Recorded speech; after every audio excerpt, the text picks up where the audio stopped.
We have a training program every time, as soon as one of our employees walks in through our door and they start with that process. That's what we teach them from day one, right? That's how we teach them within 1 week, 2 weeks. And surprisingly, their parents, they come to us and they're like, oh my God, our kids are different people, right? Let's go check out what they do. All of a sudden, they're kind, right? We promote kindness in my business. All my culture is built based on kindness, connected with the service. Welcome to Whisking It All with your host, Angelo Esposito, co-founder of Whisk.ai, a food and beverage intelligence platform. We're going to be interviewing hospitality professionals around the world to really understand how they do what they do. Welcome to another episode of Whisking It All. We're here today with Mehdi Zarloul. I hope I'm pronouncing that right. Mehdi Zarloul, CEO of Crazy Pita Restaurant Group. Mehdi, thanks for joining us. Thanks for having me, Angelo. Appreciate it. Of course. I love your background. I know that we'll get more into it, but I know that you obviously have a ton of experience at the Four Seasons, and then from there went into your own venture, Crazy Pita Restaurant Group, and been there and growing it for the last 17-ish years, if I'm not mistaken. So to maybe start off, can you share the story behind the founding of Crazy Pita and what inspired you to start this venture? Absolutely. First, thank you for having me on your show. I hear great things, and you have amazing fans. I started Crazy Pita 18 years ago, August 16, 2006. It's coming up on 18 years. Awesome. The story began when I came to this country at the age of 16 years old. You know, I'm from Casablanca, Morocco, and we moved here in Washington, D.C. and went to school. Believe it or not, I studied computer science. And while I was in school, I was working in restaurants. I started my career as a 16-year-old as a dishwasher. I sucked at it. I was breaking plates, and then the owner put me as a busboy and start breaking glasses. And then, oh man, you know how to carry a tray, right? And then he decided to put me in the kitchen. Chopping, we didn't have RoboCoops then. We were chopping potatoes by hand and parsley. I worked in this Mediterranean restaurant and called Skewers, and we used to sell a lot of tabbouleh. Tabbouleh was very popular then, right? And you cannot put the parsley in a RoboCoop. It changes the whole taste. So I was cutting the whole case after case. Man, it was so horrible. I hated it. The chef was like, man, you're the slowest cook I ever seen in my life. Now, mind you, this was like in my early 16, 17 years. Yeah. Thankfully, the owner, he goes, you know what? We have an issue with you in every position. Why don't we put you to the front of house? Why can't you become a supervisor? Now you know all the position. You're head trained. And he put me as a supervisor. And guess what? I shined at it. It was amazing. Awesome. I was running the restaurant. I became the manager at 18 years old. And I was I admired the owner of that restaurant. I mean, he used to come and roll in with his BMW, I remember. And that time there was a lot of cash in the restaurant, and he would pick the bag of cash with him and take it. And I'm like, wow, this is going to be a great business, right? I don't know how much cash he will take. I'm like, wow, this guy is so rich. I grew up in a family that we used to have a lot of people come over every week, and we get the food, and we loved it growing up. And and we were always helping my mom. I mean, I'm telling you, every weekend my dad will invite about 15, 20 people in our house. And he was always about food, right? We're cooking, we're joking, we're laughing, and when he put me in that environment as a manager, that's how I felt. I'm like, wow, look at all these people. They're coming here. I have this restaurant where I have, 50, 60 people inside, and we have servers and cooks, and I'm in the middle managing it all. And it was so beautiful. The only difference is these people gives us money, right? People that we had Yeah. our guests back home Yeah. didn't pay Can't us. charge family. Yeah. So when I realized that, I'm like, man, you gotta give a better service now. You want to double that money and get more. I remember at that time we were making so much money in tips. It was amazing. And then after that, as I was in school and getting into that business, and I graduated in computer science major, and I had a job as a programmer, it just didn't feel right. I didn't feel like sitting by myself in a desk in a cubicle. And my first job was a graveyard shift. It was in the middle of, just by myself. And I'm like, this is not me, right? I did it for 6 months, didn't work out. One day my boss walked in. I said, I'm going to quit. I said, I'll give you 2 weeks, but if you don't really need it, I can leave tomorrow, right? So I stayed a couple days and then I moved on. And then I worked in some restaurants and then decided to move to Los Angeles, where I had my first four-season job. Right. Remember, I was 24 years old, the Beverly Wilshire Hotel. What a great experience. It was so amazing. Right on Rodeo Drive in Wilshire, the most iconic center in the globe. Everybody comes right there, and all of a sudden, I am in the middle of it. I felt like I was in the middle of a movie. And we had so cool. every single actor. We had William Morris Agency right next door. We had Talent Agency. They put me as an assistant manager in this coffee shop, and all of a sudden, you have Tom Cruise and you have Al Pacino walking in, and you have this beautiful actor, and I'm like, really? I'm like, wow. It was great. And at that moment in Beverly Hills, and then because I spoke multiple languages, Arabic and French, I was lucky that I was promoted to open hotels all over the globe with the Four Seasons. So I used to go to the Middle East, and I used to help and assist in different properties over the globe, and it was what a great experience. Did it for over 10 years until I came back to Los Angeles, where I was based, and loved that venture of it. And that's when I decided to open my own restaurant. When I came back from the Middle East, I wanted a good pita sandwich. I want something with flavor, something that I remember I created few menu items back in the Middle East, but when I came to LA, Mediterranean then was 18 years ago, was not, very popular. Most of the restaurants that you found, they were like just as jobs, right? People migrated to this country. They just want to open restaurants and they want to make some money. And it was never, let's take this concept and let's grow it to another. And that's what I decided to do. One day I said, I'm going to open me a pita shop. My friend, Chris Helty, I remember, was with me, visiting me from London. He goes, you're so crazy to open a pita shop, right? At the moment, we both looked at each other, the crazy, and let's call it Crazy Pita. Gave my notice. Oh, shit, okay. Gave my notice the next day.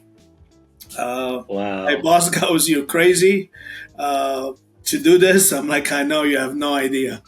So I can imagine. Four Seasons is obviously a world-renowned brand, so to leave that and start your own thing is not easy. What made you want to start your own thing? Like, what was that itch where you're like... I love the freedom behind it. I love the freedom. I love the creativity. I love being part of it. I wanted to create something that is unique to me. That's something that I build. When I joined the Four Seasons, at that time, 20 years ago, I think they had, 25, 30 hotels then, right? And then as they're growing and they're opening hotels here in different cities, now it's over 200 plus. I'm like, no, I can do the same thing for my business. If I'm going to work hard, I want to work hard for myself, right? So that's what I decided to do.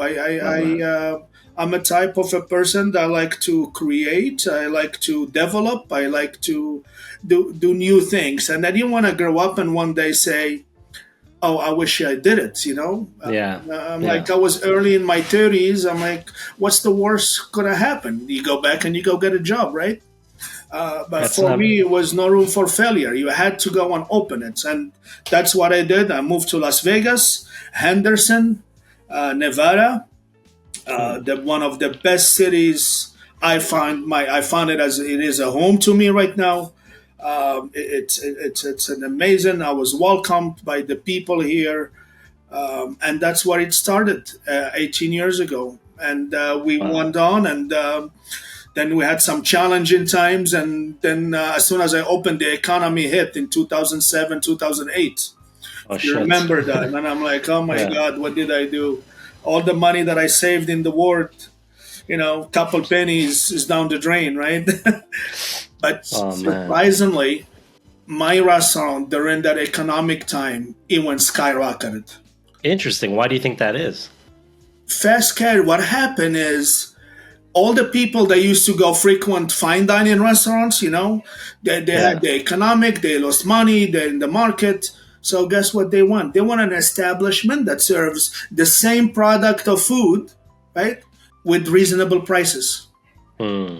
And at that time, when we started this concept, they were fast casual was just about to start, right? Hmm. People were just about to start about Chipotle, about Panera. Hmm. 18, 20 years ago, the brands are just about to flourish, right? Hmm. And although they were in business already 10 years prior than me, right? And that's exactly what happened. And I'm like, okay, Wow. we're on to something now, right? I remember then we went and we signed the second lease. This was 6 years later when we decided to open the Okay. second restaurant, right? We did it. We opened the second one, then we went for the third one, and it was amazing. My first three stores existed for 10 years.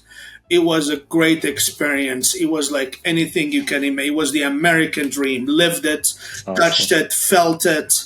Community driven. Money was coming in. I mean, I felt like I was in a retirement, like it's a dream. Oh my God, you have the business, the money's coming in, and then you get That's your awesome. house, you get your barbecue, and you have your two dogs.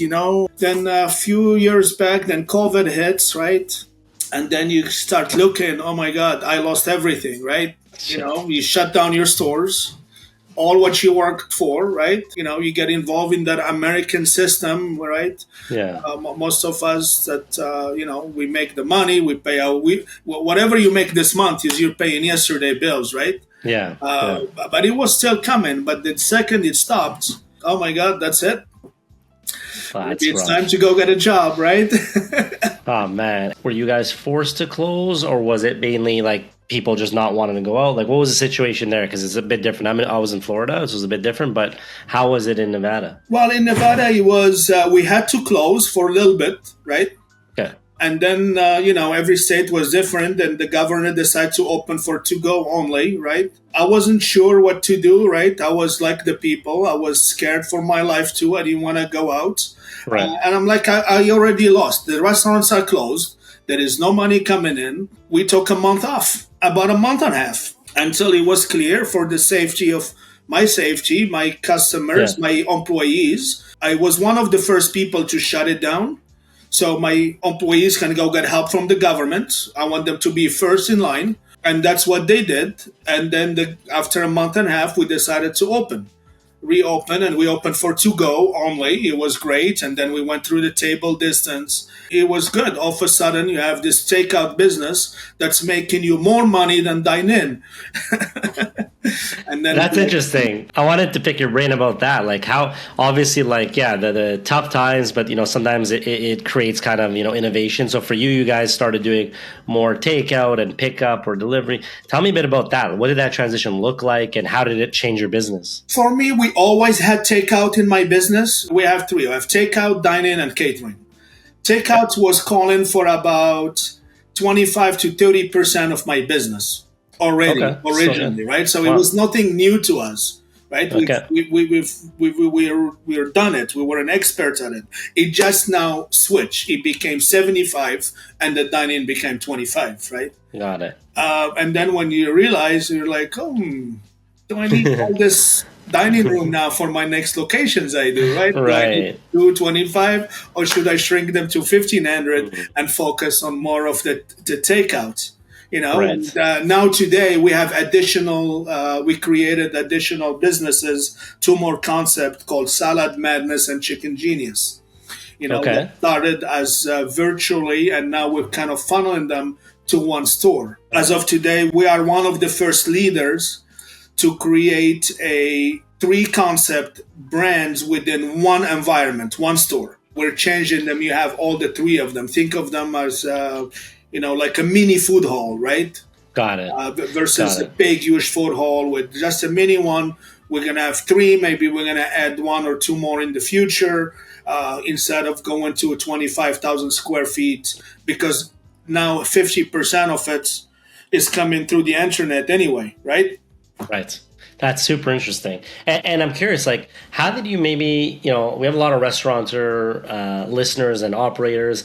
And so, like, I'd love to hear, like, your transition as you kind of started focusing more on the takeout. How did you maybe leverage some technology or some tools? I'm sure things evolved. So I'm curious, like, what did your journey look like? Well, the technology, we had to pivot like anybody else, right? And we had to be Right. technology driven nowadays, right? To a certain extent. I'll give you a small example. Like during Sure. COVID, we couldn't find people to work, right?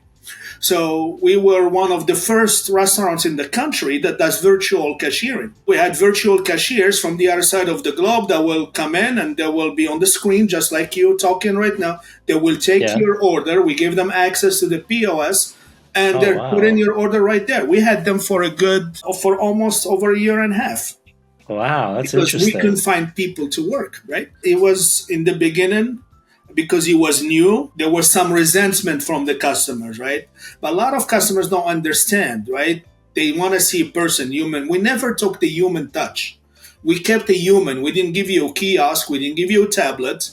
I Hmm. still had a human being talking to you. I mean, if you notice now, there an article just came up a couple days ago. They're all over the East Coast now. More people are doing virtual cashiers because they couldn't find workers.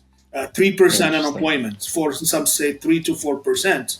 There is nobody to work, buddy. So you gotta. During that time, I had virtual cashiers. They And helped quick, me. quick question for you on the virtual cashier side, because I want to visualize it. Because to be honest, I've never actually seen it in person. Is it like kind of like an online meeting like this, but they're there and they're on a Very good. camera? Hi, Angelo. How are you? Welcome to Crazy Peter. If you How's have it any going? questions about the menu, let me know. Okay, cool. And then I just order through you. You're punching virtually, and Um, I see a screen with your face on it. exactly. That's Okay, that's cool. that's exactly.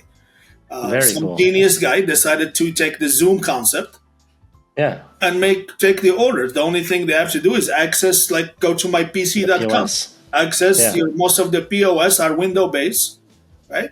And they just access it and then they ring it up. Wow, It's very simple technology, and interesting.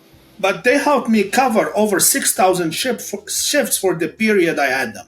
That's a lot Wow, of shifts because I that's couldn't a do lot of shit. Yeah. I couldn't jump from restaurant to restaurant. It was too much for me to handle, and Wow, six mentally, thousand. it was very, very, very, very, very hard on me. Like this restaurant called, hey, this guy didn't show up. During the Great Resignation period, right? Hmm. But again, we pivoted. We no longer use them now because now the workforce has came back, right? Right. Thankfully. So we wouldn't. In my technology that I use, I created an ecosystem for Crazy Pita that is centric around the customer, right? That everything we do actually is centric to customers. I always believe I have the employees are one of my customers and the guest that walks in through the door are my customer. I cater to these two people and because they're connected, right? From the onboarding to the training and the customers Hmm. come in from the acquisition to the retention and everything comes through your POS station. So any technology that I adopt had to go through all those tunnels. And Got it. it has to be connected to those two guests in order for it to work. There's some amazing technology there, right? I run my restaurants with in my busiest shift. I need three people in the kitchen and two people in the front. It's That's how efficient. my system is streamlined already from day one, from 18 years ago. I use Wow. the technology to connect it a little bit, right? Do I make, do I use AI now? Yes, I do some way in some sort who can predict my scheduling, my Okay. forecasts. Yeah. But, I have already an inventory system that I do. I take care. I know when my kitchen manager, supervisor, what he needs to order. I use a Nice. three-way system, Nice. and they took that three-way system and we kind of built it into some software. Are we using it? Yes, we use it. Are my guys, it's easy for me. Even I can do without it, no problem. But this is for a franchisee. We offer them the tools that they can do it. Right. So that's how I adapted technology in my stores. They have to be connected with something.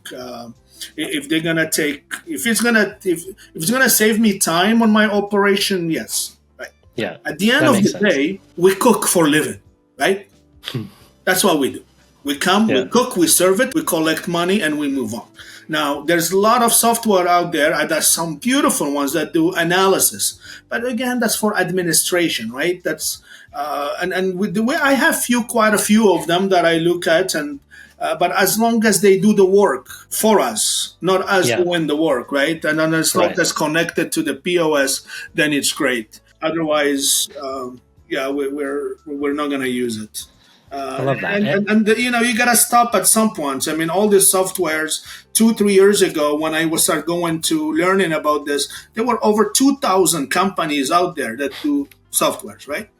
Some got successful. Now Yeah. I think there is maybe 200, 150 of them left, and all the others are becoming maybe features, right? Right. Right. So yeah, so that's where I am right now, and I love it. we are start franchising. Recently, we decided to put a franchise program together, and I wanted to bring those moments. If you remember talking about earlier, when you have 3-4 locations and you Yeah. live the American dream, and you Yeah. don't have to work the 80-100 hours. I can show any franchisee now how to operate their own restaurants with 35-40 hours, right? Follow our system that is unique, that we created. It's not brain surgery. It's so easy. Anybody can come and do it. The only 2 requirements that I ask for them when we onboard franchisee is to be present and market the heck out of your restaurant. That's all what I ask. Let me ask you something, because for people listening, I know it's obviously a hot topic. A lot of people who are maybe in the QSR or the fast casual space, eventually, not all, but some have the dream of maybe one day franchising out. For you, what was that moment where you're like, okay, I'd like to now start franchising this? Like, what in the business or what in your mind made you want to kind of go down that path and not continue making it corporate owned, let's say? Lot of things, lot. My dream from day one to get into the business, if you remember telling you, I wanted to build a brand, a legacy brand that's going to have Yeah. multiple locations when I was working. Yeah. That's why I got into it, right? And that's what I wanted to create. And we seem to be successful at it so far. 18 years in business speaks for itself. The Yeah. system that we created has worked. It's still working, and it's operating and still flourishing.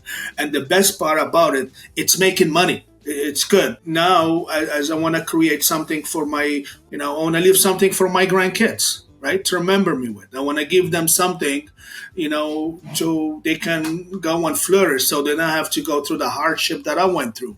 Like, that's what any parents, any grandparents wants for his family. Another thing is, I was one day traveling to London, and I got upgraded to first class. This is what the rich life feels like. I love that. You got a taste and then it's okay. I can't go back. Yeah.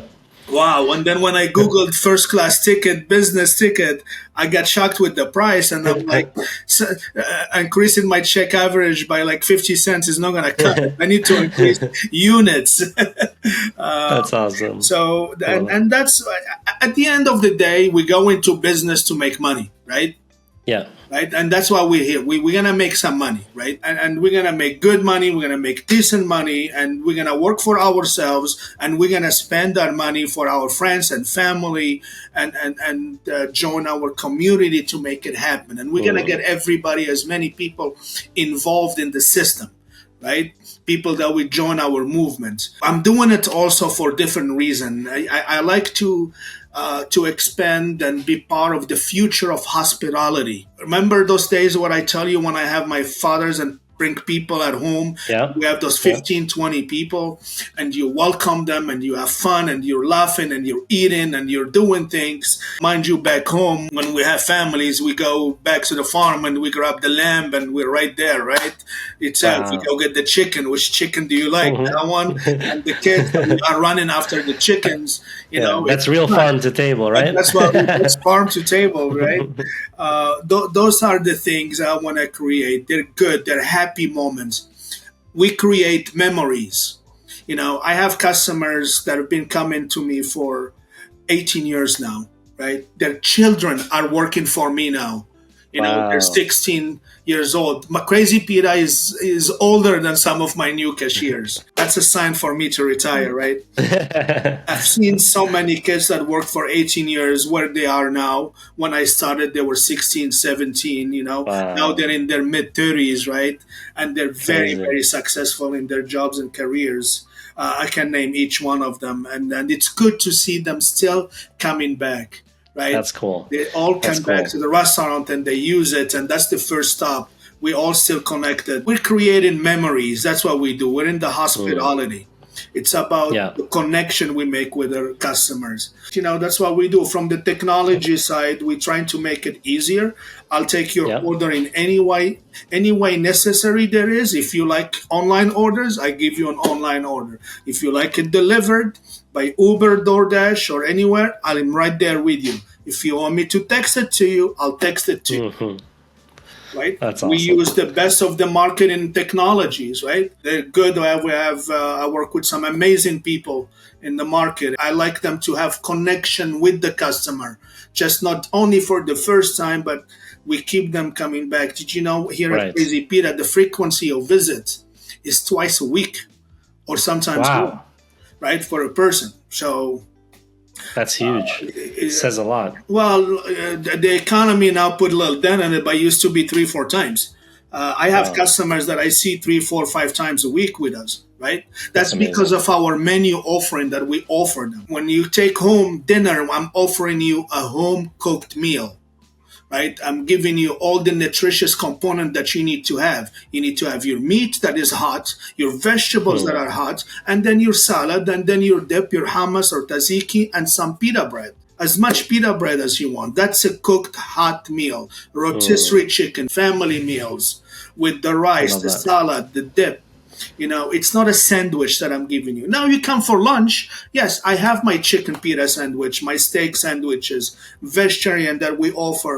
We do also, I'm one of the rare restaurants out there that doesn't penalize you if you order gluten free. Complimentary. I don't charge you anything. I don't like it when I go to a restaurant and they penalize you because you have a condition. It's true. Yeah. That's horrible, right? That's interesting. It is horrible. Yeah, it's an interesting outlook, and it's funny 'cause I'm curious, like the contrast of, let's say, back in the day. Obviously, I know it was 18 plus years ago, but I'm curious to know, like, if anything from your days at the Four Seasons translated to then when you first opened, first year, first 2 years, 3 years, like any lessons that you're like, man, I'm happy I learned XYZ at the Four Seasons because I've been able to implement in my business. Absolutely. It's an experience. I took a lot from Four Seasons, right? Yeah. I learned to work as a team, right? That's Okay. what, there is a team thing. I learned to be creative, luxury creative, right? That's why now I have the most expensive cookies in my stores, right? It's a luxury buy. That's what we call. You buy I have this cookie that is a double the size. It's called puck, the size of a puck, but it's $5. Nice. It's expensive, but people they like it because it's nice. It tastes good. It has a lot of chocolate chip. The product is good. So people, we offer a service that I learned from Four Seasons. I'm gonna give you good service. I'm gonna give you good food, good product, but I expect to get compensated for it. And this is what my price is. I am pricier than, I'll say I'm average, but maybe a little bit slightly above. But that's that I learned. But Yeah. we still have customers that will come and spend money because that's what people want, and they are willing to pay anything for it. You go vacation, you go to the best hotel within your means, and you enjoy it. You spend that money. You go buy ice cream, one scoop of ice cream for $8, but you never complain because you are enjoying that moment, right? That's and, true. and that's what we're trying to create, the hospitality, and that's alone is priceless. And we have a training program every time, as soon as one of our employees walks in through our door and they start with that process. Yeah. That's what we teach them from day one, right? That's how we teach them within 1 week, 2 weeks. And surprisingly, their parents, they come to us and they're like, oh my God, our kids are different people, right? Go check out what they do. All of a sudden, they're kind, right? We promote kindness in my business. All my culture is built based on kindness, connected with the service, right? Wow. The be kind. Every letter stands for something. The B, be the best. The E, eye contact. When somebody comes and talks to you, look at them in their eye, right? Give me that moment. When you're going to drop my food and say, enjoy your pita, take a second, drop it, look at me in my eyes, say, enjoy your food. Can I get you anything else? I hate when I go to a restaurant and they drop the food and they walk, enjoy your food, and they're walking away. I'm like, really? Do you mean it, or is it just a check mark? Yeah, that's a good point. Or the manager shows up in the middle of the service. Oh, I gotta do my check, lad. Yeah. How's everything going? Is everything going right? And then that's it. You see him going to the next. I did my job. Yeah. Right? Yeah. When it doesn't feel authentic, people feel it. People could feel authenticity, I think. Our service is so unique. You walk in, I look at you in your eyes. I stop you. Hello, how are you? Welcome. If you have any questions, let me know. Right? I take your order. Then I give you a number. You go and sit down, and I bring your food to the table. Right? I give you complimentary condiments, some homemade harissa hot sauce, some tzatziki, complimentary. I don't charge for it. And if you want extra pita bread, I will bring it to you. I grew up in environments where bread baskets were free. You sit down, you got bread basket, you got water. Now you want a bread, people charging you extra? Come on. Yeah, just implement that in your price and move on. If instead of charging $8 sandwich, charge 10 and move on and give these people complimentary, make them feel. Yeah. And this is the thing that we teach. And when you finish, we come and we check with your food and we help you box your food. We don't say there is a box right there. No, let me help you box your food, buddy. No problem. Once we take that money, we become full service. That's cool. That's how I call it. And I got to ask you, because you gave me the B and the E of the be kind. I got to know what's the rest. Now I'm curious. What's the KIND? Now I'm like thinking. I'm like, sure. I tell you, K means knowledge. Be knowledgeable about your product. What do you sell? What is Crazy Pita? What do we have? Who runs this? I mean, how many locations? Your hours? The knowledge. Get as much knowledge as you can, and that's what we offer them through the training. Our menu, where is our chicken from? Where is our steak from? The I means informed, right? Then the N for neat. Be neat, right? Be presentable, right? Have that nice, clean uniform. Yeah. Clean clothes, right? Now we're in the process of changing the uniform constantly because our new generation, they don't want to look like wearing a uniform, right? So you have to make the shirt very cool, right? So those are the things that we change and adapt to every generation. Remember the tattoo generation people, tattoos everywhere, right? Everybody. Now you start looking for people with a tattoo to hire. 20 years ago, you won't hire anybody with a tattoo, right? They had to cover it. It's funny how that works, yeah. Well, the new generation now, they don't want tattoos. They're not doing it. Yeah. They're like, no, it's funny. I'm not putting any needle on my body, right? That's hilarious. It's a full circle. Yeah, that's how it, and the D at the end, once you follow our sequence of service, it's deliver the wow. That's how the wow gets delivered automatically. I love that. We believe in said. people and product. I focus on those two things. We focus on the people and the product we serve, and automatically the profit will follow. I like that. People, product, and the third P will follow. That's cool. The 3 Ps. That's awesome. And I'm curious to know, right? Like, look, number one, you said it yourself. You've been in the business 18 years. So just that for any business, Whisk has been around 10 years, but any business more than 2-3 years already you're doing something right. And restaurant business, even harder. So 18 years is a lot. But so first of all, chapeau there. But what I'd love to know is for people listening, right? Maybe they have one restaurant and they're thinking of opening more. Do you have any advice, from your experience of like when to open a second or a third, what things to look out for, maybe P&L wise, maybe just, I don't know, just any tips you've had where you're like, listen, fellow restaurateurs, this is things I did and this is how I would think about it before opening up a second and a third. It's a lot of work. When you have your first and you're making your money and you're flourishing, of course, automatically you want to go open the second one. And only you know when it's going to open that store. All what other people can suggest and tell you the rule of thumbs, but all those rule of thumbs are different by case. If you think you are ready to open the second one, yes, then go for it. Do it. Don't wait another 20 years to do it. Go for it. Do it. You learn as you get along. When I used to work for Four Seasons, we created those concepts. We created those luxury. We created those systems. Nobody created them. It's not like they came from the sky. It's not like they're like the commandments that came and, oh, here, this one is for your religion and this one is for your hotel business. We helped create them. Sometimes you have to be a leader. And this is the best thing I give to anybody is to have a strategy in place. You got to have a strategy in place and you got to build a team. You cannot do it by yourself and your team has to believe in your strategy. That's the best advice I can give you. You cannot just go depend on just anybody. Hey, what do you think of this? Well, there's thousands of opinions out there. Right. Make it yours, make it your own, make it your path, make it your train, and people will jump on it if they believe in it. And keep at it, keep cooking food, keep innovating. Love that. And, as we wrap things up, I would love to know what's next for Mehdi and what's next for Crazy Pita. We have huge plans going on. Huge, lots. We're going to grow our company to an unlimited number of stores between all our three brands, between Crazy Pita, Chicken G's, and Salad Madness. I am looking to add in a couple more brands into the line.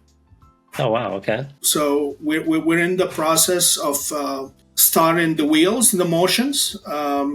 We're doing a regulation CF, which is coming up very soon. To offer my friends and my family that's been with me for 18 years to jump on the wagon. We're going to open it through a Regulation D as well, where we have the mid-level friends and family that can jump in on the boats. And eventually, in about 8 months to a year, we're going to go over the counter and we're going to open the gateways to an unlimited and an indefinite number of restaurants. Oh. I think we are well positioned to do it. I have a great team that I highly recommend anybody to join my email list right now. Just go and join. We'll keep you updated. I love that. Friends and family, we want them to join first because we want them to win first. That's the big plan. That's what we're doing. That's exciting. It is. It's funny that you plug your newsletter because that's actually how I like to always end off with just plugging. So if people want to find you and if they just want to learn more about the business, so you can plug websites, you can plug your LinkedIn, you can plug whatever you want. So we'll also include it in the notes, but this is your chance. Feel free to just plug anything. You can call me directly. You can go to LinkedIn and get my number and my email address. You can send me a message. You can find me on Instagram. You can find me on Facebook, Mehdi Zaghloul, or to Crazy Pita. I check personally every single one of them. I even do my own TikToks. You can find me on TikTok. I do my own videos. I like awesome. doing those. It's fun. I communicate directly with you. Please reach out anytime. And for the newsletter you mentioned, is the best place for the newsletter crazypita.com and then sign up there, or is there another place? Go to crazypita.com and go join our e-club, e-pita club. Perfect. It's not really a newsletter. It's an email blast that I send. Okay, got it. We make announcements in it. Got it. Perfect. So that's what I recommend. epitaclub.com, crazypita.com. Join the e-pita club. E-Pita Club. I love that. Your email address and your phone number. Perfect. Mehdi, the wealth of knowledge. I'm so happy we got the chance to talk. I love your enthusiasm, your charisma. 18 years in the business. Oh, more in the business, but 18 years with Crazy Pita, and then another decade in the business, if not more. So lots of great nuggets we'll be able to share with our listeners. So thank you so much for joining this episode of Whisking It All. And once again, it was a blast having you here. Thank you for having me. Appreciate it. Feel free to check out Whisk.ai for more resources and schedule a demo with one of our product specialists to see if it's a fit for you.